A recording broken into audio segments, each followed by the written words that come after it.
ഇന്ന് 2024 ജൂൺ 30 ചൊവ്വാഴ്ച. കാതിലെത്തും പത്രങ്ങൾ മീഡിയ വൺ പോഡ്കാസ്റ്റ് തുടങ്ങുകയാണ്.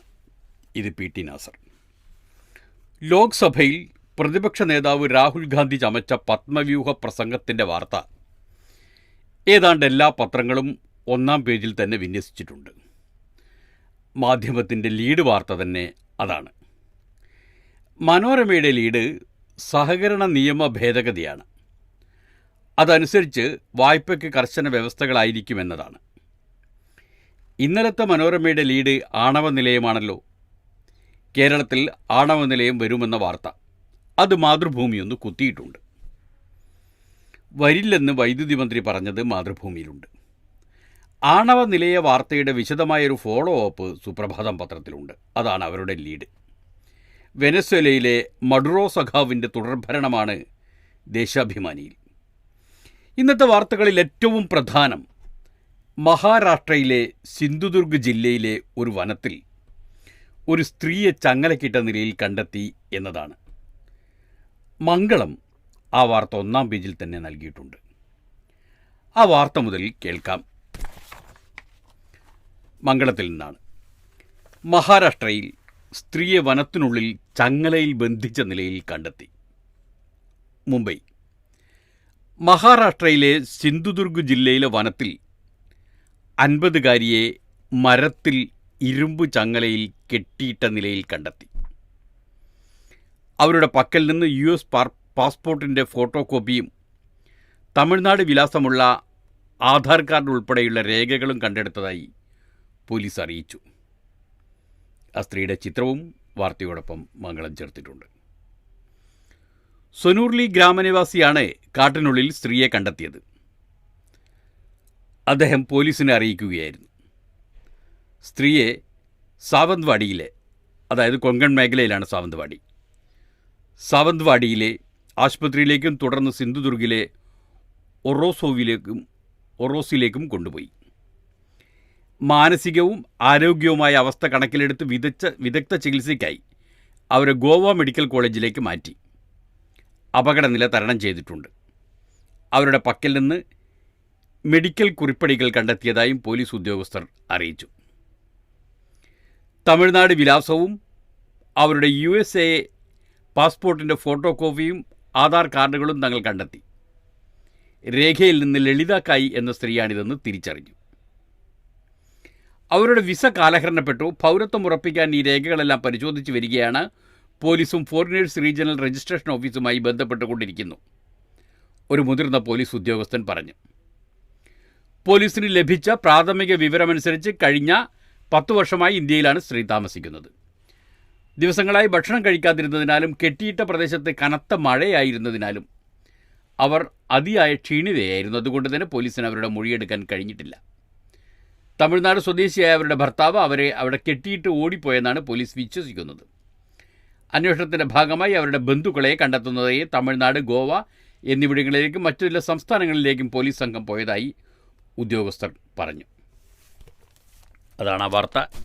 മംഗളമത്ത് ഒന്നാം പേജിൽ കൊടുത്തിട്ടുണ്ട്. മറ്റു പല പത്രങ്ങളും ആ വാർത്ത നൽകിയിട്ടുണ്ട്.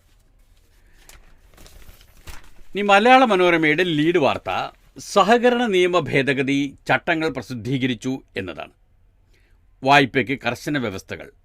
10 ലക്ഷത്തിന് മുകളിലുള്ള വായ്പകളുടെ ആസ്തി മൂല്യനിർണ്ണയത്തിന് 5-അംഗ സമിതി. തിരിച്ചടവ് ശേഷി ഉറപ്പാക്കി മാത്രം വായ്പ. കോഴിക്കോട്. വായ്പാ വിതരണത്തിൽ നിയന്ത്രണം ഏർപ്പെടുത്തിയും 10 ലക്ഷത്തിന് മുകളിലുള്ള വായ്പകൾക്ക് പുതിയ വ്യവസ്ഥകൾ ഏർപ്പെടുത്തിയും സഹകരണ ഭേദഗതി നിയമത്തിൻ്റെ ചട്ടം സർക്കാർ പുറത്തിറക്കി. 10 ലക്ഷത്തിന് മുകളിലുള്ള വായ്പകളിൽ ബാങ്ക് ജീവനക്കാർക്ക് പകരം 5-അംഗ സമിതിയാകും ഇനി ആസ്തിയുടെ മൂല്യനിർണ്ണയം നടത്തുക. ഇവരുടെ പ്രതിഫലം ഉൾപ്പെടെയുള്ള ചെലവുകൾ വായ്പ എടുക്കുന്നയാൾ വഹിക്കണം. വായ്പ ലഭിക്കാനുള്ള ദൈർഘ്യവും വർദ്ധിക്കും. വായ്പക്കാരൻ്റെ തിരിച്ചടവ് ശേഷി ഉറപ്പാക്കുന്നതിനാൽ സ്ഥിര വരുമാനക്കാരല്ലാത്തവർക്ക് ഇനി സഹകരണ വായ്പ ലഭിക്കുന്നതിന് ബുദ്ധിമുട്ടാകും. പ്രതിസന്ധിയിലായ സംഘങ്ങളെ രക്ഷിക്കാനും നിക്ഷേപകർക്ക് പണം തിരികെ കൊടുക്കാനുമുള്ള പ്രത്യേക സ്കീം നടപ്പാക്കാനും ചട്ടം പുറത്തിറക്കിയതോടെ വഴിയൊരുങ്ങി. സംസ്ഥാനത്ത് 274 സംഘങ്ങളിലായി 500 കോടിയോളം രൂപയാണ് ഇങ്ങനെ നിക്ഷേപകർക്ക് തിരിച്ചു കിട്ടാനുള്ളത്. 2023 നിയമസഭ പാസാക്കിയ നിയമം നടപ്പാക്കേണ്ടതിൻ്റെ മാർഗനിർദ്ദേശ ചട്ടങ്ങളടക്കമുള്ള കരട് ചട്ടങ്ങളാണ് ഇന്നലെ പുറത്തിറക്കിയത്. ആക്ഷേപങ്ങളും നിർദ്ദേശങ്ങളും 15 ദിവസത്തിനുള്ളിൽ സഹകരണ വകുപ്പിനെ അറിയിക്കാം. ജീവനക്കാരുടെ ബന്ധുക്കൾക്ക് തിരഞ്ഞെടുപ്പിൽ മത്സരിക്കാനുള്ള വിലക്ക് കൂടുതൽ കർശനമാക്കിയിട്ടുണ്ട്. ജീവനക്കാരനെയോ ജീവനക്കാരിയോ കൂടാതെ അവരുടെ ജീവിത പങ്കാളികളുടെ ബന്ധുക്കളെയും ബന്ധുക്കളെന്ന നിർവചനത്തിൽ ഉൾപ്പെടുത്തി. സഹകരണ സംഘങ്ങളിലെ ഭരണസമിതിയിലേക്ക് 3 തവണയിൽ കൂടുതൽ മത്സരിക്കുന്നതിന് വിലക്ക്, സംഘങ്ങളുടെ ലയനത്തിനുള്ള 2/3 ഭൂരിപക്ഷം എന്നുള്ളത് കേവല ഭൂരിപക്ഷമാക്കിയത്, വായ്പാ സംഘങ്ങൾക്ക് കീഴിലെ മറ്റ് വായ്പാ ഇതര സംഘങ്ങൾ രൂപീകരിക്കുന്നതിനുള്ള വിലക്ക് എന്നിവ അടക്കം ബില്ലിൽ ഉൾപ്പെടുത്തിയ സുപ്രധാന മാറ്റങ്ങൾ നേരത്തെ ചർച്ച ചെയ്യപ്പെട്ടിരുന്നു. സ്ഥിരം സംഘം വേണം. റവന്യൂ വകുപ്പിൽ നിന്ന് വിരമിച്ച ഡെപ്യൂട്ടി തഹസിൽദാർ, രജിസ്ട്രേഷൻ വകുപ്പിൽ നിന്ന് വിരമിച്ച സബ് രജിസ്ട്രാർ എന്നീ തസ്തികകളിൽ കുറയാത്ത ഉദ്യോഗസ്ഥർ ഉൾപ്പെട്ട 5 അംഗ കമ്മിറ്റി ആയിരിക്കണം ആസ്തികളുടെ മൂല്യനിർണ്ണയം നടത്തേണ്ടത്. വായ്പ നൽകുന്ന വസ്തുവിൽ കെട്ടിടമുണ്ടെങ്കിൽ പൊതുമരാമത്ത് വകുപ്പിൽ നിന്നോ തദ്ദേശ സ്ഥാപനത്തിൽ നിന്നോ അസിസ്റ്റന്റ് എക്സിക്യൂട്ടീവ് എഞ്ചിനീയർ റാങ്കിൽ കുറയാത്തയാൾ മൂല്യനിർണ്ണയം നടത്തണം. ഇത്തരത്തിലുള്ള ഉന്നത ഉദ്യോഗസ്ഥരെ ഓരോ സംഘവും എംപാനൽ ചെയ്ത് വെക്കേണ്ടി വരുമെന്നത് സംഘങ്ങൾക്കും പ്രയാസമാകും. സോളാർ വൈദ്യുതി രാത്രിയിലേക്കും ശേഖരിച്ചു വെക്കാനുള്ള സാങ്കേതിക സഹകരണം തേടി സോളാർ കോർപ്പറേഷനെ സമീപിച്ചു. അങ്ങനെ ഒരു വാർത്തയും മലയാള മനോരമയിലുണ്ട്. പകൽ അധികം വരുന്ന സോളാർ വൈദ്യുതി രാത്രി ഉപയോഗത്തിനായി ശേഖരിച്ചു വയ്ക്കുന്ന സാങ്കേതിക വിദ്യയ്ക്കായി ടെൻഡർ ക്ഷണിക്കാൻ കേന്ദ്ര സർക്കാരിൻ്റെ സോളാർ എനർജി കോർപ്പറേഷൻ്റെ സഹായം തേടി സംസ്ഥാനം. കേരളം നേരിടുന്ന ഊർജ്ജ പ്രതിസന്ധി നേരിടാനുള്ള നിർണായക ചുവടുവെപ്പാണിത്. സൗരോർജ്ജോൽപാദകർ ഗ്രിഡിൽ കൊടുക്കുന്ന വൈദ്യുതി കേന്ദ്രീകൃതമായി ബാറ്ററികളിൽ സംഭരിച്ച് ഉപയോഗിക്കാനുള്ള ബാറ്ററി എനർജി സ്റ്റോറേജ് സിസ്റ്റം എന്ന സാങ്കേതിക പരിഹാരത്തിനാണ് സഹകരണം തേടിയിരിക്കുന്നത്. ആദ്യഘട്ടത്തിൽ 250 മെഗാവാട്ടിൻ്റെ ബാറ്ററി എനർജി സ്റ്റോറേജ് സിസ്റ്റം സ്ഥാപിക്കാനാണ് ആലോചന. ഗുജറാത്തും തമിഴ്നാടും 2000 മെഗാവാട്ടിൻ്റെ വീതം വൈദ്യുതി ശേഖരിക്കാനുള്ള സംവിധാനം സോളാർ എനർജി കോർപ്പറേഷനുമായി സഹകരിച്ച് പ്രവർത്തിപ്പിക്കുന്നുണ്ട്. പുരപ്പുറ വൈദ്യുതി പദ്ധതി പ്രകാരം സർക്കാരിൻ്റെ വിവിധ സോളാർ പദ്ധതികൾ വഴിയുമായി പുരപ്പുറ വൈദ്യുതി പദ്ധതിയും സർക്കാരിൻ്റെ വിവിധ സോളാർ പദ്ധതികൾ വഴിയുമായി 850 മെഗാവാട്ട് വൈദ്യുതിയാണ് കേരളത്തിൽ പകൽ സമയം ഉൽപ്പാദിപ്പിക്കുന്നത്. നിലവിൽ കേന്ദ്ര സർക്കാർ പ്രഖ്യാപിച്ചിട്ടുള്ള പ്രധാനമന്ത്രി സൂര്യഘർ സോളാർ സബ്സിഡി പദ്ധതി പ്രകാരം പുരപ്പുറ സോളാർ പദ്ധതി സ്ഥാപിക്കാൻ 2.5 ലക്ഷം പേർ വൈദ്യുതി വകുപ്പിന് അപേക്ഷ നൽകിയിട്ടുണ്ട്. 2 വർഷം കൊണ്ട് ഈ പദ്ധതി നടപ്പാകുന്നതോടെ മറ്റൊരു 800 മെഗാവാട്ട് വൈദ്യുതി കൂടി പകൽ സോളാർ പദ്ധതി വഴി ഉൽപ്പാദിപ്പിക്കാനാകും. പകൽ സമയം കേരളത്തിൽ വേണ്ടത് 3000 മെഗാവാട്ട് വൈദ്യുതിയാണ്. നിലവിൽ വിവിധ കരാറുകൾ വഴി കേരളം പകൽ 1800 മെഗാവാട്ട് വൈദ്യുതി വാങ്ങുന്നുണ്ട്.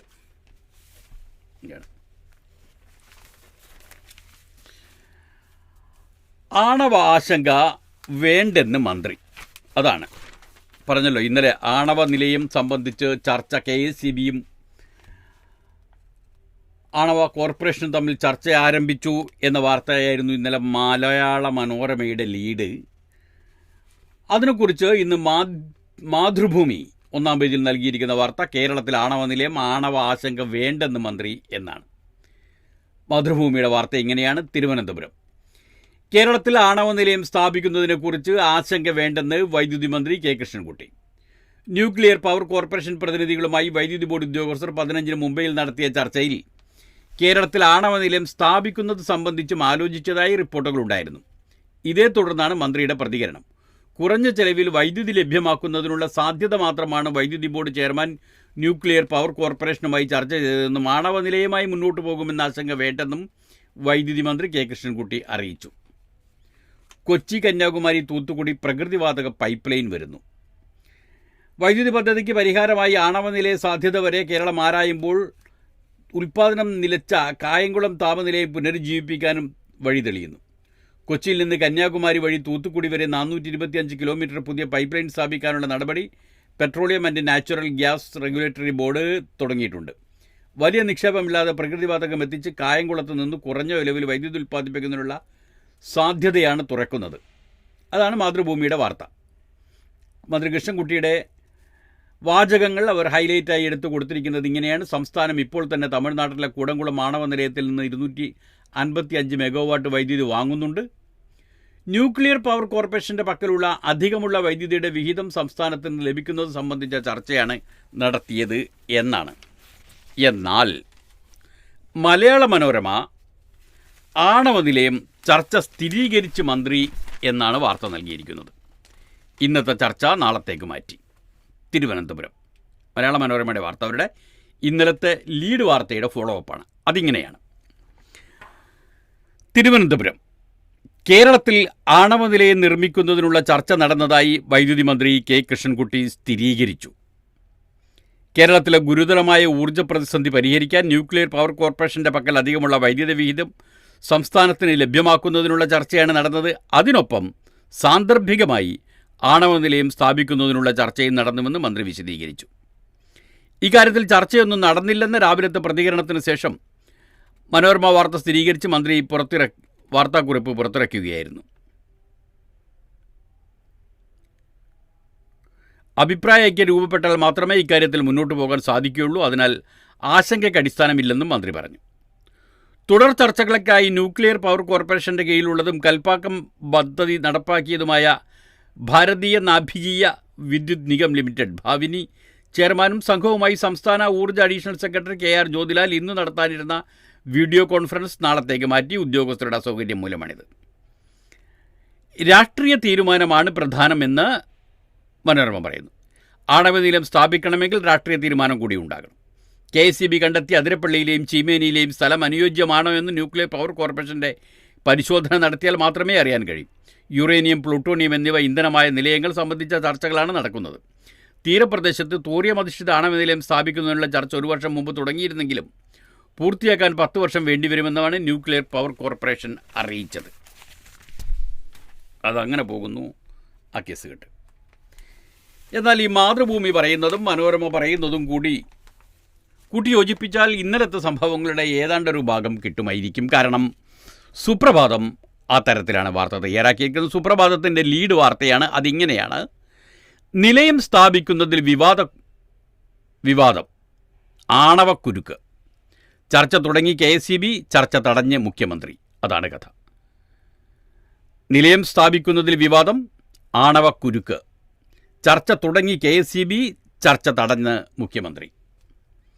തിരുവനന്തപുരം വൈദ്യുതി പ്രതിസന്ധി മറികടക്കാൻ സംസ്ഥാനത്ത് ആണവ വൈദ്യുത നിലയം സ്ഥാപിക്കുന്നതിനെ ചൊല്ലി വിവാദം. നിലയം സ്ഥാപിക്കുന്നത് സംബന്ധിച്ച് ന്യൂക്ലിയർ പവർ കോർപ്പറേഷനുമായി KSEB ചെയർമാൻ ബിജു പ്രഭാകറും സംഘവും കഴിഞ്ഞ 15-ന് മുംബൈയിൽ ആദ്യഘട്ട ചർച്ചകൾ നടത്തിയ വിവരം പുറത്തുവന്നത് സർക്കാരിനെയും CPM-നെയും കുരുക്കിലാക്കി. ന്യൂക്ലിയർ പവർ കോർപ്പറേഷന് കീഴിലുള്ളതും കൽപ്പാക്കം ആണവ വൈദ്യുത പദ്ധതി നടപ്പാക്കുന്നതുമായ ഭാരതീയ നാഭികീയ വൈദ്യുത് നിഗം ലിമിറ്റഡിൻ്റെ ചെയർമാനുമായി സംസ്ഥാന ഊർജ്ജ വകുപ്പ് അഡീഷണൽ സെക്രട്ടറി ഇന്ന് നടത്താനിരുന്ന വീഡിയോ കോൺഫറൻസ് ചർച്ച മുഖ്യമന്ത്രി ഇടപെട്ട് തടഞ്ഞു. നയപരമായി തീരുമാനമെടുത്തിട്ട് മതി മുന്നോട്ടുള്ള ചർച്ചകളെന്ന് മുഖ്യമന്ത്രി അഡീഷണൽ ചീഫ് സെക്രട്ടറിയെ നേരിട്ട് അറിയിച്ചു. യാതൊരു ചർച്ചയും നടന്നിട്ടില്ലെന്ന് വൈദ്യുതി മന്ത്രി കൃഷ്ണൻകുട്ടിയും പറഞ്ഞു. എന്നാൽ പിന്നാലെ വൈദ്യുതി മന്ത്രിയുടെ വിശദീകരണം ശരിയല്ലെന്ന വിവരങ്ങളും പുറത്തുവന്നു. ആണവ നിലയത്തിന് CPM എതിരാണ്. അതുകൊണ്ട് തന്നെ നയപരമായ തീരുമാനമെടുക്കും മുമ്പ് KSEB ചർച്ചകൾ നടത്തിയ വിവരം പുറത്തുവന്നതിൽ CPM-ൽ അതൃപ്തിയുണ്ട്. 220 മെഗാവാട്ടിൻ്റെ 2 പദ്ധതികളിലായി 440 മെഗാവാട്ട് വൈദ്യുതി ഉൽപ്പാദിപ്പിക്കാൻ അതിരപ്പള്ളി, ചീമേനി എന്നിവിടങ്ങളിൽ ഉൾപ്പെടെ സ്ഥലങ്ങൾ കണ്ടെത്തിയതിനു ശേഷമാണ് ചെയർമാനും സംഘവും ചർച്ചയ്ക്ക് പോയത്. ചെയർമാൻ ഇത് സമ്മതിക്കുകയും ചെയ്തു. 7000 കോടി രൂപയാണ് ചെലവ് കണക്കാക്കുന്നതെന്നും പദ്ധതിയുടെ 60% കേന്ദ്രം ഗ്രാൻഡായി നൽകണമെന്ന ആവശ്യം ചർച്ചയിൽ KSEB മുന്നോട്ട് വെച്ചെന്നും ബിജു പ്രഭാകർ സമ്മതിക്കുന്നുണ്ട്. ബിജു പ്രഭാകരും 2 ഡയറക്ടർമാരുമാണ് മുംബൈയിൽ ആദ്യഘട്ട ചർച്ച നടത്തിയത്. കടുത്ത വൈദ്യുതി പ്രതിസന്ധി മറികടക്കാനാണ് ആണവ നിലയത്തിൻ്റെ സാധ്യത KSEB പരിശോധിച്ചു തുടങ്ങിയത്. ഒന്നുകിൽ കൽപ്പാക്കം നിലയത്തിൽ നിന്ന് ആണവ വൈദ്യുതി വാങ്ങാം, അല്ലെങ്കിൽ കേരളത്തിന് പുറത്ത് വൈദ്യുതി നിലയം സ്ഥാപിച്ച് വൈദ്യുതി വാങ്ങാം. അതുമല്ലെങ്കിൽ കേരളത്തിൽ തന്നെ നിലയം സ്ഥാപിക്കാം.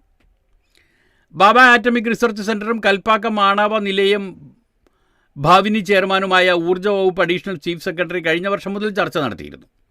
അതിൻ്റെ തുടർച്ചയാണ് ഭാവിനി ചെയർമാനും മാനേജിംഗ് ഡയറക്ടറുമായ KV സുരേഷ് കുമാർ കഴിഞ്ഞ സംസ്ഥാന ചീഫ് സെക്രട്ടറിക്ക് കത്തയച്ചത്. കഴിഞ്ഞ മെയ് 31-ന് കത്തിൽ കേരളം ആണവ നിലയത്തിനായി സ്ഥലം കണ്ടെത്തണമെന്ന് ആവശ്യപ്പെട്ടിട്ടുണ്ട്. തീരത്താണെങ്കിൽ 625 ഹെക്ടറും മറ്റിടങ്ങളിലാണെങ്കിൽ 960 ഹെക്ടറും വേണമെന്നാണ് സ്ഥാപിക്കാൻ ആവശ്യം. സ്ഥാനമെന്നാണ് ആവശ്യം. ആണവ നിലയം സ്ഥാപിക്കാൻ അതിരപ്പള്ളിയും ചീമേനിയും KSEB കണ്ടെത്തുകയും അത് മുംബൈയിൽ നടന്ന ചർച്ചയിൽ അറിയിക്കുകയും ചെയ്തിരുന്നു. അങ്ങനെ പോകുന്നു. ഇന്നലത്തെയും ഇന്നത്തെയും വിവരങ്ങൾ മുഴുവൻ ചേർത്ത് വെച്ചിട്ട് കമ്പൈൽ ചെയ്തിട്ടൊരു നല്ല വാർത്ത തയ്യാറാക്കിയിട്ടുണ്ട്. സുപ്രഭാതം. ആ 6 പേർ രാജ്യത്തെ ഭയത്തിലാക്കി. അതായിരുന്നു ലോക്സഭയിലെ പ്രതിപക്ഷ നേതാവ് രാഹുൽ ഗാന്ധിയുടെ ഇന്നലത്തെ പാർലമെൻറ്റ് പ്രസംഗം. അതാണ് മാധ്യമപത്രത്തിൻ്റെ ലീഡ് വാർത്ത. മോദി, അമിത് ഷാ, മോഹൻ ഭഗവത്, ഡോവൽ, അംബാനി, അദാനി എന്നിവർ രാജ്യത്തെ ചക്രവ്യൂഹത്തിലാക്കിയെന്ന് രാഹുൽ. ന്യൂഡൽഹി. ഭയം വിതയ്ക്കുന്ന വർത്തമാനകാല ചക്രവ്യൂഹത്തിലാണ് പ്രധാനമന്ത്രി നരേന്ദ്രമോദിയുടെ നേതൃത്വത്തിലുള്ള സർക്കാർ രാജ്യത്തെ കൊണ്ടെത്തിച്ചിരിക്കുന്നതെന്ന് പ്രതിപക്ഷ നേതാവ് രാഹുൽ ഗാന്ധി. അഭിമന്യുവിനെ കൊന്ന കുരുക്ഷേത്രത്തിലെ ചക്രവ്യൂഹത്തിന് പിന്നിൽ 6 പേരുണ്ടായിരുന്നുവെങ്കിൽ പുതിയ ചക്രവ്യൂഹം ഉണ്ടാക്കിയത് പ്രധാനമന്ത്രി നരേന്ദ്രമോദി, കേന്ദ്ര ആഭ്യന്തരമന്ത്രി അമിത് ഷാ, RSS തലവൻ മോഹൻ ഭഗവത്, ദേശീയ സുരക്ഷാ ഉപദേഷ്ടാവ് അജിത് ഡോവൽ, അംബാനി, അദാനി എന്നീ 6 പേരാണെന്നും ഈ ചക്രവ്യൂഹത്തെ ഇന്ത്യ ഭേദിക്കുമെന്നും രാഹുൽ തുറന്നടിച്ചു. സ്പീക്കർ ഓം ബിർളയും കേന്ദ്രമന്ത്രിമാരായ രാജ്നാഥ് സിംഗും കിരൺ റിജിജുവും ഇടപെട്ട് ഉയർത്തിയ തടസ്സവാദങ്ങളെ മറികടന്നായിരുന്നു ലോക്സഭയിലെ ബജറ്റ് ചർച്ചയിൽ രാഹുൽ ഗാന്ധിയുടെ കടന്നാക്രമണം. ആയിരക്കണക്കിന് വർഷങ്ങൾക്ക് മുമ്പ് 6 പേരാണ് അഭിമന്യുവിനെ ചക്രവ്യൂഹത്തിൽപ്പെടുത്തി കൊലപ്പെടുത്തിയത്. ചക്രവ്യൂഹത്തിൽ ഭയവും ഹിംസയുമാണുള്ളത്. താൻ നടത്തിയ അന്വേഷണത്തിൽ ചക്രവ്യൂഹത്തിന് പത്മവ്യൂഹം എന്ന പേരുമുണ്ടെന്ന് മനസ്സിലായി. ചക്രവ്യൂഹത്തിന് താമരയുടെ രൂപമാണ്. 21-ാം നൂറ്റാണ്ടിൽ പുതിയ ചക്രവ്യൂഹം രൂപപ്പെട്ടിരിക്കുന്നു. അതും താമരയുടെ രൂപത്തിലാണ്. അതിൻ്റെ ചിഹ്നം നെഞ്ചിൽ ധരിച്ചാണ് പ്രധാനമന്ത്രി നടക്കുന്നത്. അന്ന് ചക്രവ്യൂഹത്തിൽപ്പെടുത്തിയ അഭിമന്യുവിനോട് ചെയ്തതാണ് ഇന്ന് ഇന്ത്യയോട് ചെയ്തുകൊണ്ടിരിക്കുന്നത്. രാജ്യത്തെ യുവാക്കളോടും കർഷകരോടും അമ്മമാരോടും പെങ്ങന്മാരോടും ചെറുകിട ഇടത്തരം നാമമാത്ര വ്യവസായികളോടുമാണ് ചെയ്യുന്നത്. ദ്രോണാചാര്യ, കർമ്മൻ, കൃപാചാര്യ, കൃതമാവ്, അശ്വത്ഥമാവ്, ശകുനി എന്നീ 6 പേരാണ് അഭിമന്യുവിനെ ചക്രവ്യൂഹത്തിലടുത്തി കൊലപ്പെടുത്തിയതെങ്കിൽ ഇന്നത്തെ ചക്രവ്യൂഹത്തിൻ്റെ കേന്ദ്രഭാഗത്ത് അതിനെ നിയന്ത്രിക്കുന്നത് 6 പേരാണ്. ഭരണഘടനാ പദവിയിലുള്ള താങ്കൾ സഭയിൽ ഇല്ലാത്തവരുടെ പേര് പറയരുതെന്ന് സ്പീക്കർ ഓം ബിർള ഇടപെട്ടപ്പോൾ താങ്കൾ ആഗ്രഹിക്കുകയാണെങ്കിൽ അജിത് ഡോവലിൻ്റെയും അദാനിയുടെയും അംബാനിയുടെയും പേര് താൻ ഒഴിവാക്കാമെന്ന് രാഹുൽ പറഞ്ഞു. ഇന്ത്യ പിടിച്ചടക്കിയ ചക്രവ്യൂഹത്തിന് പിന്നിൽ 3 ശക്തികളാണുള്ളത്. ഇന്ത്യയുടെ മൊത്തം സമ്പത്തും 2 ആൾക്ക് വാരിക്കൂട്ടാൻ കൊടുക്കുന്ന കുത്തക മൂലധനമാണ് മൂന്നാമത്തേത്. CBI, ED, ആദായ നികുതി തുടങ്ങിയ ഏജൻസികളും സ്ഥാപനങ്ങളുമാണ് രണ്ടാമത്തേത്. മൂന്നാമത്തേത് ഭരണകൂടം. ഈ 3ഉം ചേർന്ന് രാജ്യത്തെ തരിപ്പണമാക്കി. ധനമന്ത്രി നിർമ്മല സീതാരാമൻ ബജറ്റിൽ ഹൽവ വീതിക്കുമ്പോൾ അതിൽ രാജ്യത്തെ 73% വരുന്ന പിന്നോക്ക, ദലിത്, ആദിവാസി സമൂഹത്തിൽ പ്രതിനിധികൾ ആരുമില്ലെന്ന് ചിത്രം സഭയിൽ ഉയർത്തിക്കാട്ടി രാഹുൽ ഗാന്ധി പറഞ്ഞു. ഈ ചക്രവ്യൂഹത്തെ ഇന്ത്യ ജാതി സെൻസസ് കൊണ്ട് ഭേദിക്കുമെന്നും രാഹുൽ ഗാന്ധി കൂട്ടിച്ചേർത്തു. അതാണ് ഉണ്ടായത്. റഷ്യൻ സൈന്യത്തിലെ ഇന്ത്യക്കാരൻ കൊല്ലപ്പെട്ടു. ചണ്ഡീഗഡ്. യുക്രൈൻ സേനയ്ക്കെതിരെ യുദ്ധം ചെയ്യാൻ റഷ്യൻ സൈന്യം നിയോഗിച്ച ഹരിയാന സ്വദേശി കൊല്ലപ്പെട്ടു. കൈതാൽ ജില്ലയിലെ മധൂർ ഗ്രാമവാസിയായ രവി മൗൻ, 22 വയസ്സേ ഉള്ളൂ ആ ചെറുപ്പക്കാരൻ, ആണ് കൊല്ലപ്പെട്ടത്. അദ്ദേഹത്തിൻ്റെ സഹോദരൻ അജയ് മൗനാണ് ഇക്കാര്യം അറിയിച്ചത്. മോസ്കോയിലെ ഇന്ത്യൻ എംബസിയും മരണവിവരം സ്ഥിരീകരിച്ചു. ഗതാഗത മേഖലയിലെ ജോലിക്കാണ് ഒരു ഏജന്റ് മുഖേന ജനുവരി 13-ന് രവി റഷ്യയിലേക്ക് പോയത്. എന്നാൽ സൈന്യത്തിലാണ് ജോലി ലഭിച്ചത്.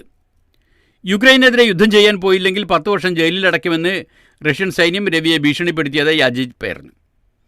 കിടങ്ങുകൾ കുഴിക്കാനാണ് ആദ്യം പരിശീലനം നൽകിയത്. പിന്നീട് യുദ്ധമുഖത്തേക്ക് അയക്കുകയായിരുന്നു. മാർച്ച് 12 വരെ രവിയുമായി ബന്ധപ്പെട്ടവൻ സാധിച്ചു. പിന്നീട് വിവരമൊന്നും ഉണ്ടായിരുന്നല്ല. 1 ഏക്കർ ഭൂമി വിറ്റ് 11.5 ലക്ഷം രൂപ ഏജന്റിന് നൽകിയാണ് രവി റഷ്യയിലേക്ക് പോയത്.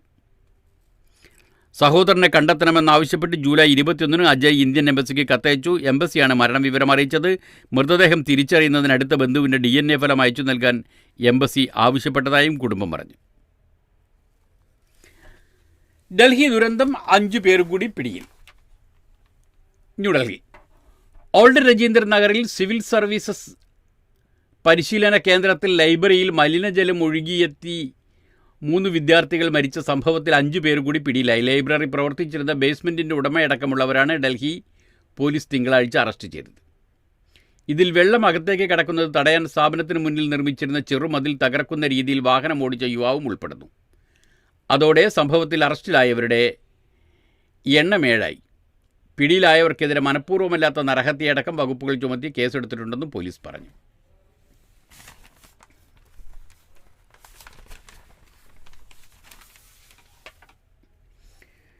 യോഗി തുടരും, UP-യിൽ വെടിനിർത്തൽ. മനോരമയിൽ നിന്നാണ് വാർത്ത. കൂടുതൽ ചർച്ചകൾ 10 സീറ്റുകളിലേക്കുള്ള നിയമസഭാ ഉപതെരഞ്ഞെടുപ്പിന് ശേഷം. ന്യൂഡൽഹി. നിയമസഭാ ഉപതെരഞ്ഞെടുപ്പ് കഴിയും വരെ സ്ഥാനചലനം ഉണ്ടാകില്ലെന്ന് ഉറപ്പാക്കി UP മുഖ്യമന്ത്രി യോഗി ആദിത്യനാഥ്. യോഗി ആദിത്യനാഥ് ഉപമുഖ്യമന്ത്രിമാരായ കേശവ് പ്രസാദ് മൗര്യ, ബ്രിജേഷ് പാഠക് എന്നിവരുമായി പ്രധാനമന്ത്രി നരേന്ദ്രമോദി അടക്കമുള്ള കേന്ദ്ര നേതാക്കൾ കഴിഞ്ഞ ദിവസം ചർച്ച നടത്തിയിരുന്നു. ഇതിനു പിന്നാലെ പാർട്ടിയിലോ സർക്കാരിലോ മാറ്റമുണ്ടാകില്ലെന്നും ബാക്കിയെല്ലാം അഭ്യൂഹങ്ങളാണെന്നും സംസ്ഥാന BJP അധ്യക്ഷൻ ഭൂപേന്ദ്ര സിംഗ് ചൗധരി പ്രതികരിച്ചു. 2 മാസത്തോളമായി നടക്കുന്ന അഭ്യൂഹങ്ങൾക്കൊടുവിൽ BJP നേതൃത്വം നടത്തിയ ആദ്യ പ്രതികരണമാണിത്. തൊട്ടുപിറകെ വികസന പദ്ധതികളുമായി മുന്നോട്ടു പോകുമെന്ന് യോഗി ആദിത്യനാഥ് സമൂഹ മാധ്യമത്തിലൂടെ അറിയിച്ചു. തൽക്കാലം വെടിനിർത്തൽ ഉണ്ടായെന്നാണ് സൂചന. RSSന്റെ ഇടപെടലും സഹായിച്ചു. 10 സീറ്റുകളിലേക്ക് നടക്കാനിരിക്കുന്ന ഉപതെരഞ്ഞെടുപ്പിൽ യോഗി ആദിത്യനാഥിന് പൂർണ്ണ സ്വാതന്ത്ര്യം BJP നൽകും. അതേസമയം ലോക്സഭാ തെരഞ്ഞെടുപ്പിലേറ്റ കനത്ത തിരിച്ചടിക്ക് ശേഷം വരുന്ന ഉപതെരഞ്ഞെടുപ്പിൽ യോഗി നേരിടുന്ന പ്രധാന വെല്ലുവിളിയാകും. അതേസമയം ലോക്സഭാ ഉപതെരഞ്ഞെടുപ്പിലേറ്റ കടുത്ത തിരിച്ചടിക്ക് ശേഷം വരുന്ന ഉപതെരഞ്ഞെടുപ്പ് യോഗി നേരിടുന്ന പ്രധാന വെല്ലുവിളിയാകും. യോഗി പാർട്ടി പ്രവർത്തകരെ അവഗണിക്കുന്നുവെന്ന ചിലരുടെ പരാതിയുടെ പശ്ചാത്തലത്തിൽ പൂർണ്ണമായും സംസ്ഥാന ഭരണകൂടത്തിൻ്റെയും ഉപമുഖ്യമന്ത്രിയുടെയും വിലയിരുത്തലാകും തെരഞ്ഞെടുപ്പ്. കൈരളി കപ്പലിൻ്റെ തിരോധാനത്തിന് 45 വർഷം, കടലോളം കപ്പൽ ഓർമ്മകൾ എന്നൊരു കുറിപ്പ് മലയാള മനോരമയിലുണ്ട്. കേരള ചരിത്രത്തിലെ ദുരൂഹതകളിലൊന്നായ MV കൈരളി കാണാതായിട്ട് 45 വർഷമാകുന്നു. ഇരുമ്പേര് കയറ്റിപ്പോവുകയായിരുന്ന കപ്പലും അതിലുണ്ടായിരുന്ന 51 പേരും നാടിൻ്റെ വേദനയായി തുടരുന്നു. കേരള ഷിപ്പിംഗ് കോർപ്പറേഷൻ്റെ ഉടമസ്ഥതയിലുണ്ടായ കൈരളി 1979 ജൂൺ 30 ഗോവയിൽ നിന്ന് ആഫ്രിക്കയിലെ ജിബൂത്തി തുറമുഖം വഴി കിഴക്കൻ ജർമ്മനിയിലെ റോസ്റ്റോക്കിലേക്ക് പുറപ്പെട്ടതാണ്. കോട്ടയം ഉപ്പുട്ടിക്കവല സർപ്പക്കളത്തിൽ മര്യാദാസ് ജോസഫായിരുന്നു ക്യാപ്റ്റൻ. പുറപ്പെടും മുമ്പ് കപ്പലിൻ്റെ റഡാർ സംവിധാനം തകരാറിലായിരുന്നു എന്ന് പരാതിയുണ്ടായിരുന്നു. യാത്ര തുടങ്ങി ജൂലൈ 1, 2, 3 തീയതികളിൽ കപ്പലിൽ നിന്ന് സന്ദേശങ്ങൾ ലഭിച്ചിരുന്നു. ഷിപ്പിംഗ് കോർപ്പറേഷൻ കപ്പലിലേക്ക് 4, 5, 6 തീയതികളിൽ അയച്ച സന്ദേശങ്ങൾക്ക് മറുപടി കിട്ടിയില്ല. ഇന്ധനം നിറക്കാൻ കൈരളി ജൂലൈ 8 ജിബൂത്തിയിൽ എത്തേണ്ടതായിരുന്നു. കപ്പൽ വന്നില്ലെന്ന് Djibouti shipping agent shipping corporation അറിയിച്ചത് ജൂലൈ 11 ജൂലൈ 16 ഇന്ത്യൻ നാവികസേനയെ വിവരമറിയിച്ചു. നാവികസേന വിമാനങ്ങൾ ഉപയോഗിച്ച് തിരച്ചിൽ നടത്തിയെങ്കിലും കാലവർഷം തടസ്സമായി. കപ്പലിൻ്റെ അവശിഷ്ടങ്ങളോ ഒഴുകിപ്പരന്ന എണ്ണയോ കണ്ടതുമില്ല. കടൽക്കൊള്ളക്കാർ തട്ടിയെടുത്ത് കൈരളി ഏതെങ്കിലും തുറമുഖത്ത് കൊണ്ടുപോയി പേരും നിറവും മാറ്റിയിരിക്കാമെന്നും അല്ലെങ്കിൽ പൊളിച്ച് വിറ്റിരിക്കാമെന്നും വാദമുണ്ട്. എങ്കിൽ ഈ 51 പേരോ എന്നൊരു ചോദ്യവുമുണ്ട്. ഇത് അച്ഛൻ്റെ മുഖമല്ല, വിയോജിച്ച് അച്യുതമേനോൻ്റെ മകൻ. ഇന്ന് പ്രതിമാനാച്ഛാദനം നടക്കുകയാണ്. അപ്പോഴാണ് ഇങ്ങനെ ഒരു വിവാദം. അച്യുതമേനോൻ്റെ ഫോട്ടോവും പ്രതിമയുടെ മുഖവും ഈ വാർത്തയ്ക്കൊപ്പമുണ്ട്. പക്ഷേ അത് കണ്ടാൽ അറിയാം, പ്രതിമ അച്യുതമേനോൻ്റെ ഫോട്ടോ പോലെ ഇല്ല. തിരുവനന്തപുരം. ഭാവി തലമുറ കാണേണ്ടത് അച്ഛൻ്റെ ഈ മുഖമല്ല. മുൻ മുഖ്യമന്ത്രിയും CPI നേതാവുമായിരുന്ന C. അച്യുതമേനോൻ്റെ പൂർണ്ണക്കായ പ്രതിമ അനാച്ഛാദനത്തിനൊരുങ്ങുമ്പോൾ തൻ്റെ വിയോജിപ്പ് തുറന്നു പറഞ്ഞ മകൻ ഡോക്ടർ രാമൻകുട്ടി. ചൊവ്വാഴ്ച മ്യൂസിയം ജംഗ്ഷനിലാണ് രൂപസാദൃശ്യമില്ലെന്ന പരാതികൾക്ക് നടുവിൽ C. അച്യുതമേനോൻ്റെ പ്രതിമ അനാച്ഛാദനം ചെയ്യുന്നത്. മാറ്റങ്ങൾ വരുത്തണമെന്ന് തൻ്റെ നിർദ്ദേശം പാലിച്ചിട്ടില്ലെന്ന് രാമൻകുട്ടി പറഞ്ഞു. പ്രതിമ നിർമ്മാണത്തിൻ്റെ ആദ്യഘട്ടത്തിൽ തന്നെ താൻ ശില്പിയെ സന്ദർശിച്ചിരുന്നു. കളിമണ്ണ് കൊണ്ടുള്ള മോൾഡ് കണ്ടപ്പോൾ തന്നെ സാദൃശ്യമില്ലെന്ന കാര്യം ചൂണ്ടിക്കാട്ടി. പിന്നീട് കാണണമെന്ന് കരുതിയെങ്കിലും വെങ്കലത്തിൻ്റെ പ്രതിമ നിർമ്മാണം പൂർത്തിയാക്കിയതാണ് അവരറിയിച്ചത്. ഡോക്ടർ രാമൻകുട്ടി പറഞ്ഞു. മറ്റു വഴിയില്ലാതെ വന്നപ്പോൾ അച്ഛൻ്റെ യഥാർത്ഥ മുഖവും പ്രതിമയുടെ മുഖവും ഒരുമിച്ച് ചേർത്ത് ഭാവി തലമുറ കാണേണ്ടത് അച്യുതമേനോൻ്റെ ഈ മുഖം എന്ന് അദ്ദേഹം സാമൂഹ്യ മാധ്യമത്തിൽ പോസ്റ്റ് ഇടുകയായിരുന്നു. പ്രതിമയുമായുള്ള സ്മൃതിയാത്രയ്ക്ക് തുടക്കം കുറിച്ചത് പയ്യന്നൂരിൽ നടന്ന ചടങ്ങിന് പിന്നാലെ തന്നെ ഇക്കാര്യത്തിൽ വിമർശനം ഉയർന്നിരുന്നു. മറ്റാരുടെയോ രൂപമാണെന്ന തോന്നലുണ്ടാക്കുന്നതാണ് പ്രതിമയെന്ന് കലാകാരന്മാരുടെ വിമർശനം. അച്യുതമേനോനോട് ബഹുമാനമുണ്ടെങ്കിൽ പ്രതിമ മാറ്റി നിർമ്മിക്കണമെന്ന് കലാവിമർശകർ പറഞ്ഞിരുന്നു. അതേസമയം 10 മീറ്റർ ഉയരത്തിലാണ് പ്രതിമ സ്ഥാപിക്കുന്നതെന്നും കാഴ്ചയിൽ രൂപം കൃത്യമായിരിക്കുമെന്നുമാണ് CPI നേതാക്കളുടെ വാദം. ഇക്കാര്യം കൂടി പരിഗണിച്ചാണ് ശാസ്ത്രീയമായി പ്രതിമ നിർമ്മിച്ചതെന്നും നേതൃത്വം പറയുന്നു. നേതൃത്വം പറഞ്ഞാൽ കറക്റ്റായിരിക്കും, ഉയരം കൂടുന്തോറും ആൾ മാറുമായിരിക്കും. അതുപോട്ടെ. വെടിനിർത്തൽ ചർച്ച വഴിമുടക്കി ഇസ്രായേൽ. അന്താരാഷ്ട്രീയ പേജിൽ നിന്നാണ്, മാധ്യമത്തിൻ്റെ അന്താരാഷ്ട്രീയ പേജിൽ നിന്ന്. കൈറോ. ഇറ്റലിയിലെ റോമിൽ നടക്കുന്ന ഗസ വെടിനിർത്തൽ ചർച്ച ഇസ്രായേലിൻ്റെ ചില ആവശ്യങ്ങളിൽ ഉടക്കി നിൽക്കുന്നതായി റിപ്പോർട്ട്. ഗസ ഈജിപ്ത് അതിർത്തിയിലുള്ള ഫിലാഡൽഫി ഇടനാഴി എന്നറിയപ്പെടുന്ന സ്ഥലത്തും ഗസയുടെ തെക്കും വടക്കും വേർതിരിക്കുന്ന ഹൈവേയിലും സൈന്യത്തെ നിലനിർത്തണമെന്ന ഇസ്രായേൽ ആവശ്യമാണ് ചർച്ചയുടെ വഴി മുട്ടിച്ചത്. വെടിനിർത്തൽ യാഥാർത്ഥ്യമായാലും ഈ ഭാഗത്ത് നിന്ന് പിന്മാറില്ലെന്നാണ് ഇസ്രായേൽ നിലപാട്. ഭാവിയിൽ ഹമാസ് ആയുധങ്ങൾ കടത്തുന്നതും തുരങ്കങ്ങൾ നിർമ്മിക്കുന്നതും നിരീക്ഷിക്കാൻ സെൻസറുകൾ സ്ഥാപിക്കുകയാണ് ഇസ്രായേൽ പദ്ധതിയെന്നും വെടിനിർത്തൽ ചർച്ചയുമായി ബന്ധപ്പെട്ട രഹസ്യവൃത്തങ്ങൾ അറിയിച്ചു. എന്നാൽ ഇതേക്കുറിച്ച് ഇസ്രായേൽ ഉദ്യോഗസ്ഥർ പ്രതികരിച്ചിട്ടില്ല. ഗസയുടെ തെക്കേ അറ്റത്തുള്ള റഫേൽ ആക്രമണം ആരംഭിച്ചതിന് പിന്നാലെ മെയ് ആദ്യത്തിലാണ് ഈജിപ്തും ഗസയ്ക്കുമിടയിലുള്ള ഫിലാഡൽഫി ഇടനാഴിയുടെ നിയന്ത്രണം ഇസ്രായേൽ സൈന്യം പിടിച്ചെടുത്തത്. ഫിലാഡൽഫി ഇടനാഴിയെയും റഫ വീണ്ടും തുറക്കുന്നതിനെക്കുറിച്ചും ഇതേവരെ തീരുമാനത്തിലെത്തിയിട്ടില്ല. ഇക്കാര്യത്തിൽ ഇസ്രായേലുമായി ഭിന്നത നിലനിൽക്കുകയാണെന്ന് ഈജിപ്ത് ഉദ്യോഗസ്ഥർ അറിയിച്ചു. അതേസമയം ഹൈവേയിൽ സൈന്യത്തെ നിലനിർത്തണമെന്ന ഇസ്രായേൽ ആവശ്യം ഹമാസ് നേതൃത്വം തള്ളി. ഇത് സംബന്ധിച്ച് ഖത്തറിനും ഈജിപ്തിനും മറുപടി നൽകുമെന്ന് ഹമാസ് വ്യക്തമാക്കി. സുസ്ഥിരമായ സമാധാനം കൈവരിക്കുന്നതിന് വേണ്ടി വെടിനിർത്തൽ പദ്ധതിയുടെ ആദ്യഘട്ടത്തിൽ ചർച്ച തുടരുമെന്ന് മധ്യസ്ഥർ രേഖാമൂലം എഴുതി നൽകണമെന്ന് ഹമാസ് വീണ്ടും ആവശ്യപ്പെട്ടു. CIA director William Burns, Qatar പ്രധാനമന്ത്രി Muhammad bin Abdul Rahman Al Thani, Egypt intelligence മേധാവി അബ്ബാസ് കമൽ, മൊസാദ് മേധാവി ഡേവിഡ് ബെർണിയ എന്നിവർ തമ്മിലാണ് വെടിനിർത്തൽ ചർച്ച നടക്കുന്നത്. ലബനനിൽ ഡോൺ ആക്രമണത്തിൽ 2 മരണം. ജെറുസലം. ലബനനിൽ ഇസ്രായേൽ നടത്തിയ ഡോൺ ആക്രമണത്തിൽ 2 പേർ കൊല്ലപ്പെട്ടു. തിങ്കളാഴ്ച പുലർച്ചെ നടന്ന ആക്രമണത്തിൽ 3 പേർക്ക് പരിക്കേറ്റതായും ലബനൻ സർക്കാർ വാർത്താ ഏജൻസി റിപ്പോർട്ട് ചെയ്തു. ഗൊലാൻ കുന്നുകളിൽ റോക്കറ്റ് ആക്രമണത്തിൽ 12 കുട്ടികൾ മരിച്ചതിന് പിന്നാലെയാണ് ഇസ്രായേൽ സൈനിക നീക്കം. ലബനാൻ ഇസ്രായേൽ അതിർത്തിക്കടുത്ത് മോട്ടോർ സൈക്കിളിൽ യാത്ര ചെയ്യുകയായിരുന്ന 2 പേരാണ് കൊല്ലപ്പെട്ടത്. കൂടെ ഉണ്ടായിരുന്ന കുട്ടിക്ക് പരിക്കേറ്റു. തെക്കൻ ലബനനിൽ നടക്കുന്ന മറ്റൊരു ആക്രമണത്തിൽ 2 പേർക്ക് കൂടി പരിക്കേൽക്കുകയും ചെയ്തു. ഹിസ്ബുള്ള കേന്ദ്രങ്ങൾ ലക്ഷ്യമിട്ടാണ് ആക്രമണങ്ങൾ നടത്തിയതെന്ന് ഇസ്രായേൽ സേന പറഞ്ഞു. ഗൊലാൻ കുന്നുകളിൽ ആക്രമണത്തിന് ശേഷം ഇസ്രായേൽ ഹിസ്ബുള്ള ഏറ്റുമുട്ടൽ കൂടുതൽ രൂക്ഷമായിരിക്കുകയാണ്. മേഖല കൂടുതൽ സംഘർഷത്തിലേക്ക് നീങ്ങുമെന്നാണ് പുതിയ ആക്രമണങ്ങൾ നൽകുന്ന സൂചന. അതേസമയം ആക്രമണം അവസാനിപ്പിക്കാൻ ഇസ്രായേൽ ലബനൻ നേതൃത്വവുമായി ചർച്ച നടക്കുന്നതായി US ദേശീയ സുരക്ഷാ കൗൺസിൽ അറിയിച്ചു. ഗസ ആക്രമണം നിർത്തിയില്ലെങ്കിൽ ഇസ്രായേലിൽ ഇടപെടും എന്ന് ഉർദുഗാൻ പറയുന്നുണ്ട്. അങ്ങനെയെങ്കിൽ ഉർദുഗാന് സദ്ദാമിൻ്റെ ഗതി വരുമെന്ന് ഇസ്രായേലും പറഞ്ഞിട്ടുണ്ട്. അങ്കാര. ഫലസ്തീനെതിരായ ആക്രമണം വെച്ചു പൊറിപ്പിക്കാനാവില്ലെന്നും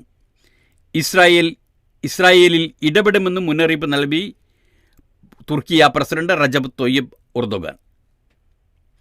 നമ്മൾ വളരെ ശക്തരായിരിക്കണം. എന്നാൽ പലസ്തീന് നേരെ ഇസ്രായേലിന് ഇത്തരം പരിഹാസ്യമായ കാര്യങ്ങൾ ചെയ്യാൻ കഴിയില്ല. കറബാക്കിലും ലിബിയയിലും നാം ഇടപെട്ടതുപോലെ ഇസ്രായേലിലും ചെയ്യാൻ കഴിയും. അദ്ദേഹം ജന്മനാടായ റൈസിൽ ഭരണകക്ഷിയായ AK പാർട്ടിയുടെ യോഗത്തിൽ പറഞ്ഞു. അങ്ങനെ ചെയ്യാതിരിക്കാൻ നമുക്കൊരു ന്യായവുമില്ല. നടപടി സ്വീകരിക്കാൻ നാം ശക്തരായിരിക്കണം. പിന്നീടൊരു ടെലിവിഷൻ പരിപാടിയിൽ ഉർദുഗാൻ കൂട്ടിച്ചേർത്തു. 2020 ഐക്യരാഷ്ട്രസഭ അംഗീകരിച്ച സർക്കാരിനെ പിന്തുണച്ച് ലിബിയയിലേക്കും അസർബൈജാനിലെ നഗാർണോ കറാബാക്കിലേക്കും സൈനികരെ അയച്ചതിനെ പരാമർശിച്ചായിരുന്നു ഉർദുഗാൻ്റെ പ്രസംഗം. ഉർദുഗാൻ്റെ പ്രസ്താവനയ്ക്കെതിരെ ഇസ്രായേൽ വിദേശകാര്യമന്ത്രി ഇസ്രായേൽ കാറ്റ്സ് രംഗത്ത് വന്നു. സദ്ദാം ഹുസൈൻ്റെ കാൽപ്പാടുകളാണ് തുർക്കി പ്രസിഡന്റ് റജബ് തൊയ്യബ് ഉർദുഗാൻ പിന്തുടരുന്നതെന്നും സദ്ദാമിന് എന്താണ് സംഭവിച്ചതെന്നും എങ്ങനെ അവസാനിച്ചുവെന്നും അദ്ദേഹത്തിന് ഓർമ്മ വേണമെന്നും ഇസ്രായേൽ കാറ്റ്സ് എക്സിൽ കുറിച്ചു. എന്നാൽ വംശഹത്യക്കാരനായ ഹിറ്റ്ലറുടെ അന്ത്യം പോലെ വംശഹത്യക്കാരനായ ഇസ്രായേൽ പ്രധാനമന്ത്രി ബെന്യാമിൻ നെതന്യാഹുവിൻ്റെ അന്ത്യവും സംഭവിക്കുമെന്ന് ഇസ്രായേൽ കാറ്റ്സിന് വിദേശകാര്യ സഹമന്ത്രി തുർക്കിയ വിദേശകാര്യമന്ത്രി ഫക്കാൻ ഫിദാൻ മറുപടി നൽകി. ജർമ്മനിയിൽ ജൂതന്മാർക്ക് നേരെ വംശഹത്യ നടത്തിയ നാസികളെപ്പോലെ പലസ്തീനികളെ നശിപ്പിക്കാൻ ശ്രമിക്കുന്നവരും ഉത്തരവാദികളായിരിക്കും. മനുഷ്യ സമൂഹം പലസ്തീനികൾക്കൊപ്പം നിൽക്കും. നിങ്ങൾക്ക് പലസ്തീനികളെ നശിപ്പിക്കാൻ കഴിയില്ല. നമ്മുടെ പ്രസിഡന്റ് മനുഷ്യത്വത്തിൻ്റെയും മനസ്സാക്ഷിയുടെയും ശബ്ദമാണ്. ഈ ന്യായമായ ശബ്ദം അടിച്ചമർത്താൻ ശ്രമിക്കുന്നവർ, പ്രത്യേകിച്ച് ഇസ്രായേൽ ഉൾപ്പെടുന്ന സയനിസ്റ്റുകളാണ്. വലിയ പരിഭ്രാന്തിയിലാണ്. എല്ലാ വംശഹത്യ കുറ്റവാളികളെയും അവരെ പിന്തുണക്കുന്നവരെയും ചരിത്രം ഒരുപോലെയാണ് അവസാനിപ്പിച്ചത്, ഫിദാൻ പറഞ്ഞു.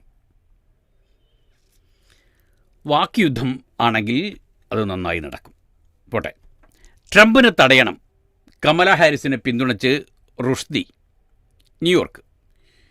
US പ്രസിഡന്റ് തെരഞ്ഞെടുപ്പിൽ മത്സരിക്കുന്ന ഡെമോക്രാറ്റിക് പാർട്ടി സ്ഥാനാർത്ഥി കമല ഹാരിസിനെ പിന്തുണച്ച് എഴുത്തുകാരൻ സൽമാൻ റുഷ്ദി. രാജ്യത്തെ ഏകാധിപത്യത്തിലേക്ക് വലിച്ചിഴക്കുന്ന ഡൊണാൾഡ് ട്രംപിനെ തടയാൻ അവർക്ക് കഴിയുമെന്ന് റുഷ്ദി പറഞ്ഞു. കമല ഹാരിസിന്റെ പ്രചാരണ ഭാഗമായി സംഘടിപ്പിച്ച പരിപാടിയിൽ സംസാരിക്കുകയായിരുന്നു അദ്ദേഹം. വിവാ വെനസ്വേല. പ്രസിഡന്റ് പദത്തിൽ 3ാം വട്ടവും നിക്കോളാസ് മഡൂറോ. വിദേശ ശക്തികൾ നടത്തിയ അട്ടിമറി ശ്രമം പരാജയപ്പെട്ടെന്ന് മഡൂറോ. ഫലം അംഗീകരിക്കാത്ത പ്രതിപക്ഷം. ലോക പുരോഗമന ശക്തികൾക്ക് ആവേശം. ദേശാഭിമാനിയുടെ ലീഡ് വാർത്തയാണ്. കരാക്കസ്. ജനങ്ങളുടെ കരുത്തിൽ വീണ്ടും ചുവപ്പണിഞ്ഞ് വെനസ്വേല. പുതിയ കാല വെല്ലുവിളികൾ ഏറ്റെടുത്ത് രാജ്യത്തെ മുന്നോട്ട് നയിക്കാൻ വെനസ്വേലൻ ജനതാ വിപ്ലവ നക്ഷത്രം യൂഗോ ഷാവേസിന്റെ പ്രിയ സഖാവ് നിക്കോളാസ് മഡൂറോയെ വീണ്ടും നിയോഗിച്ചു. United socialist party of Venezuela നേതാവ് മഡൂറോ പ്രസിഡന്റ് പദത്തിൽ 3ാം വട്ടവും തുടരും. ജനാധിപത്യവും നിയമ സംവിധാനവും ക്രമസമാധാനവും സംരക്ഷിക്കുമെന്നും തെരഞ്ഞെടുപ്പിൽ ഇടപെടാൻ വിദേശ ശക്തികൾ നടത്തിയ ശ്രമം പരാജയപ്പെട്ടെന്നും മഡൂറോ ജനങ്ങളോട് പറഞ്ഞു. ബ്രിട്ടനിലും ഫ്രാൻസിലും ദൃശ്യമായ ഇടതുപക്ഷ മുന്നേറ്റം വെനസ്വേലയിൽ വീണ്ടും ഇടിമുഴക്കം തീർത്ത് ലോകമെങ്ങുമുള്ള പുരോഗമനവാദികളെ ആവേശം കൊള്ളിച്ചു. ഞായറാഴ്ച നടന്ന തെരഞ്ഞെടുപ്പിൽ 80% വോട്ടെണ്ണിയപ്പോൾ മഡൂറോയ്ക്ക് 51.21% വോട്ട് ലഭിച്ചു. ഇലക്ടറൽ കൗൺസിൽ കണക്ക് പ്രകാരം പ്രധാന എതിർ സ്ഥാനാർത്ഥി എഡ്മുണ്ട് ഗോൺസാലസ് ഉറൂട്ടിക്ക് 44.2% മാത്രമാണ് ലഭിച്ചത്. അഭിനന്ദന പ്രവാഹം. ഗംഭീരമായ തെരഞ്ഞെടുപ്പ് വിജയത്തിൽ മഡൂറോയെ അഭിനന്ദിച്ച് ക്യൂബ, ബൊളീവിയ, ഹോൺഡുറാസ്, നിക്കരാഗുവ, സിറിയ തുടങ്ങിയ രാജ്യങ്ങൾ രംഗത്തെത്തി. വെനിസ്വേലൻ ജനങ്ങൾക്ക് മേൽ ക്രൂരമായ ഉപരോധം അടിച്ചേൽപ്പിക്കുന്ന അമേരിക്കൻ സർക്കാരിനെതിരെയുള്ള ചുട്ട മറുപടിയാണ് മഡൂറോയുടെ 3ാം വിജയമെന്ന് ക്യൂബൻ വിപ്ലവകാരി മുൻ പ്രസിഡന്റുമായ റൗൾ കാസ്ട്രോ അഭിനന്ദന സന്ദേശത്തിൽ പറഞ്ഞു. ഷാവേസിന് ഇതിലും വലിയ ആദരം നൽകാനില്ലെന്ന് ബൊളീവിയൻ പ്രസിഡന്റ് ലൂയിസ് ആർസെ പ്രതികരിച്ചു. ജനങ്ങളും വിപ്ലവവും ജയിച്ചെന്ന് ക്യൂബൻ പ്രസിഡന്റ് DL കാനേൽ പറഞ്ഞു. എന്നാൽ ജനേച്ഛ പ്രതിഫലിക്കുന്ന ഫലമല്ലെന്ന് American state secretary Antony Blinken പറഞ്ഞു. കഴിഞ്ഞ തെരഞ്ഞെടുപ്പിലെ മഡൂറോയുടെ വിജയവും വെനസ്വേല അമേരിക്ക അംഗീകരിച്ചിരുന്നില്ല. ഇതോടുകൂടി ഇന്നത്തെ വാർത്തകൾ അവസാനിക്കുകയാണ്. നാളത്തെ വാർത്തകൾ നാളെ കേൾക്കാം. നന്ദി.